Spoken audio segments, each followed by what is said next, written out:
Hello, this is Sam Gillespie. I write about real estate and politics for The Advocate, and today, happy to have Paul Ridley join us in the Advocate conference room. Paul's a candidate for District 14 on the Dallas City Council. Paul, thanks for joining us. My pleasure, Sam. It's good to be here. All right. Well, listen, we're going to get right into it.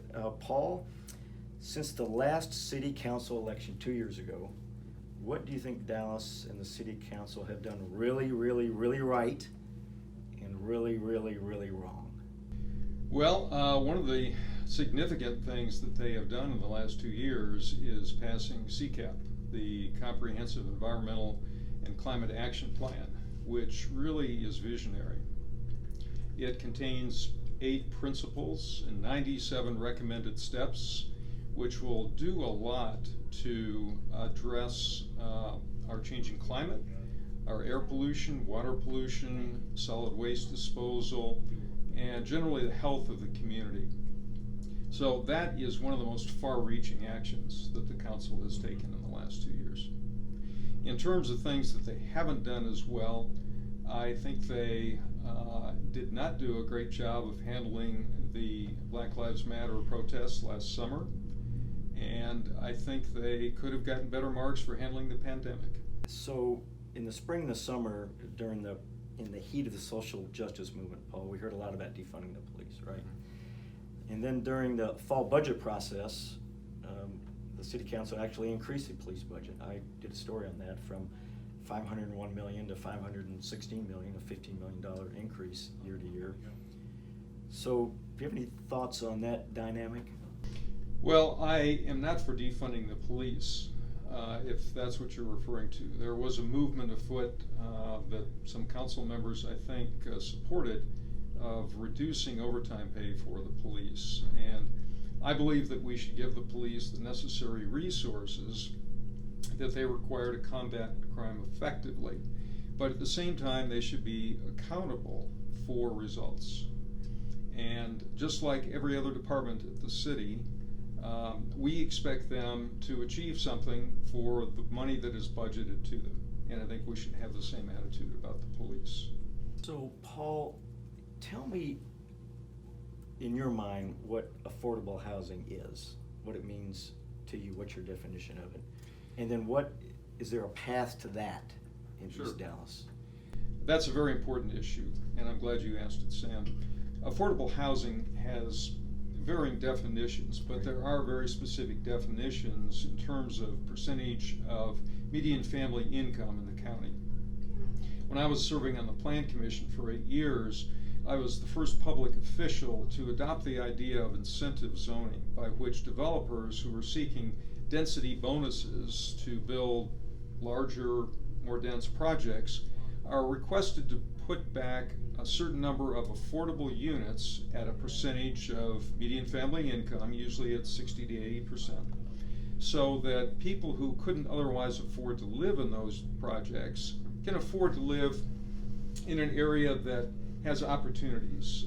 We call these opportunity zones, so that we're not pushing them further and further away from the resources of the community, and instead locating them, the people who are at those percentage levels of median family income, in places where they're close to jobs, they're close to schools, public transportation, grocery stores, that sort of thing.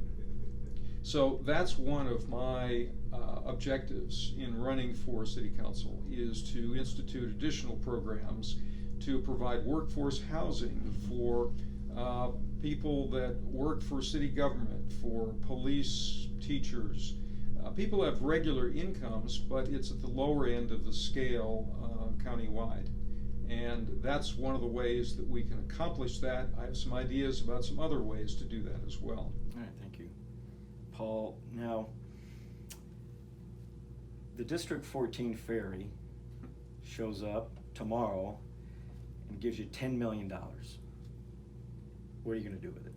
Where are you going to spend it in District 14? Well, our streets are still in pretty bad condition. The last bond issue addressed a lot of funding needs for streets, but there are still many residential streets that need improvement. Another thing that I would do with the money would be to improve our parks in District 14.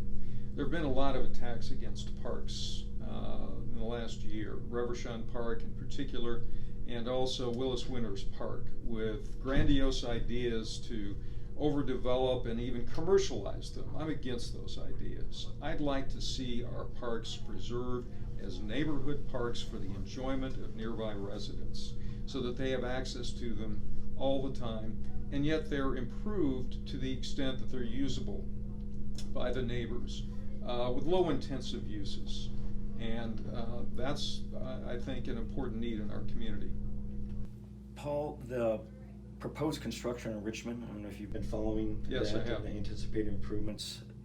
They highlight the competing interest of street improvements. So on one option adds bike lanes, limits resident parking. The other option, looking on the other end of the spectrum, eliminates the bike lanes and keeps the parking on both sides of the street. So which one do you support and why? I understand that residents who live near Richmond want a change, a more walkable neighborhood that doesn't cause conflicts between the increased usage by cyclists and automobiles. So I haven't developed my own proposal. I'm an advocate of neighborhood self-determination. I think that the neighborhood should be at the forefront of providing input as to what they want. I understand there's a survey going on to choose between those two options. Yes. And I would be guided by what the neighborhood wants that's within budgetary limitations and engineering limitations. I've seen some early results of that, and it's a 60-40 split.